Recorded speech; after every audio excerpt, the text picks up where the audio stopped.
What is taught in modern corporate finance courses is twaddle. Do you want to elaborate on that, Charlie?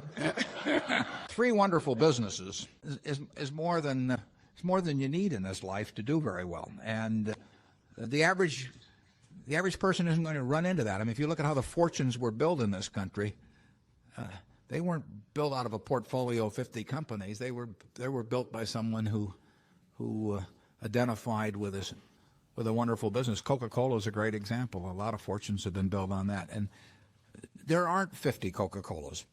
There aren't 20. If there were, it'd be fine. We could all go out and diversify like crazy among that group and get results that would be equal to owning the really wonderful one. But you're not going to find it. And the truth is, you don't need it. I mean, if you have a really wonderful business, is very well protected against the vicissitudes of the economy over time and the competition. I mean, we're talking about businesses that are resistant to effective competition, and 3 of those will be better than 100 average businesses, and they'll be safer, incidentally. I mean, there is less risk in owning 3 easy-to-identify wonderful businesses than there is in owning 50 well-known big businesses. And it's amazing what has been taught over the years in finance classes about that. But I can assure you that I would rather pick,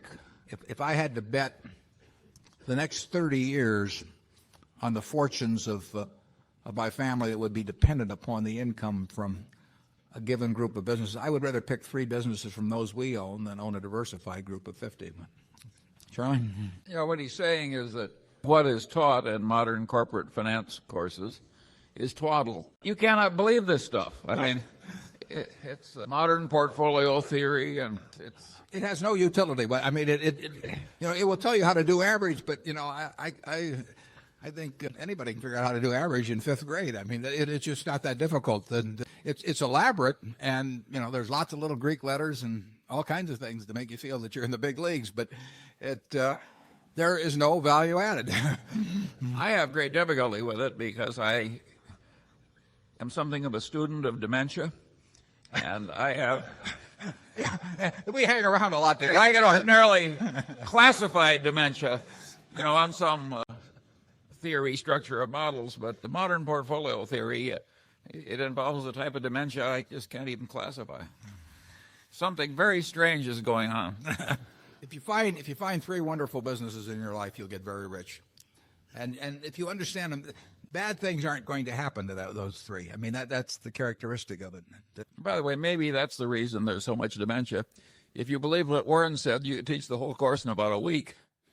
Yeah, and the high priest wouldn't have any edge over the lay people, and that never sells well. Right. I'm thinking about not only Microsoft, but say Pfizer and J&J, all 3 companies which have already proven that not only do they have a great product, proven management over 10 to 15 years, great market share positions, which are not easy to get into. And I frankly don't see a big difference in the PE ratios, for example, if you say Coca-Cola, or against Johnson & Johnson or Pfizer, which are very powerful companies. I wonder if either or both of you would address that question again. Charlie, why don't you? If you have something you think you understand that looks very attractive to you, we think it's smart to do what you understand. If we'd been unable to find companies,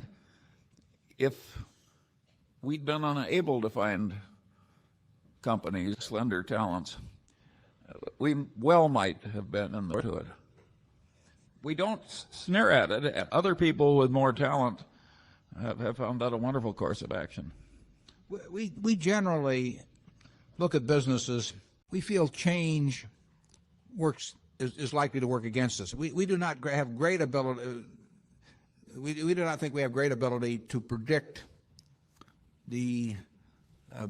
where change is going to lead. We think we have some ability to find businesses where we don't think change is going to be very important.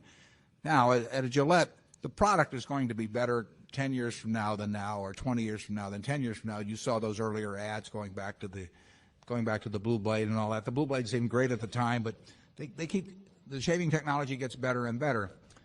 But you know that Gillette, although they had that little experience with Wilkinson in the early 60s, but you know that Gillette is basically going to be spending many multiples the money on developing better shaving systems than exist now compared to anyone else. You know, they got the distribution system. They got the believability. If they bring out a product and they say this, they got the distribution system. They got the believability. If they bring out a product and they say this is something that when they said to women to look at it in the shaving field, they wouldn't have that same credibility someplace else. But in the shaving field, they have it.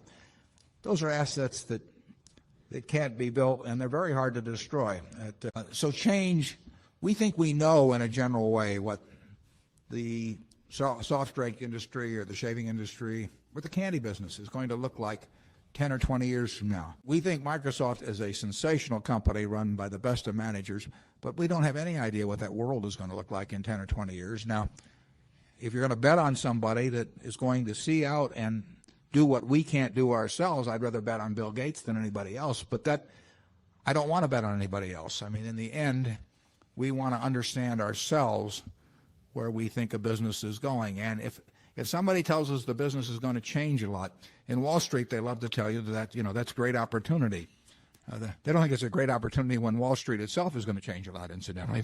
But it's a great opportunity. We don't think it's an opportunity at all. I mean, it scares the hell out of us because we don't know how things are going to change.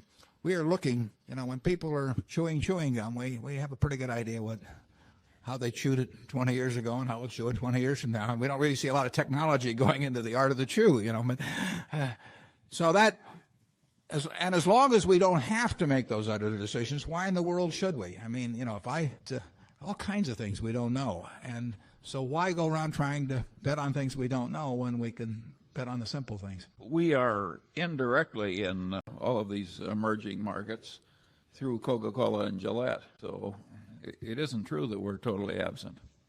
No, well, at Coca-Cola, the international markets are 80% of profits, actually a little more.